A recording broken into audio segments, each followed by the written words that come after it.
শাকের শাক পিটুলি করবে, যে চাল ভিজিয়ে বেটে রেখেছি।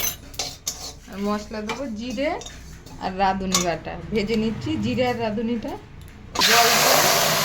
জল দিলাম, দিলাম লবণ, দিলাম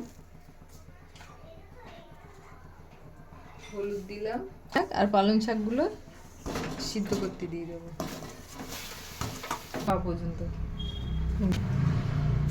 এই যে ঢাকা দিয়ে দিলাম সিদ্ধ হওয়ার জন্য, হয়ে গেছে। আমি একটা বেগুনও দিয়ে দিয়েছিলাম শাকের মধ্যে। একটা শুকনো লঙ্কা, তেজপাতা দিলাম ফোড়নে, বড়িগুলো ভেজে নেব। ফোড়নে দিলাম, দিয়ে দিলাম চিনি, দিলাম রাঁধুনি বেটে রেখেছিলাম ভেজে দিয়ে দিলাম, জিরে আর রাঁধুনি ভেজে গুঁড়ো করে রেখেছিলাম দিয়ে দিলাম।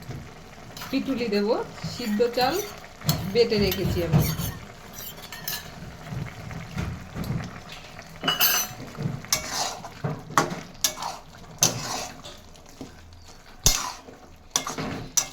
দেবো নাড়াচাড়া করতে করতে।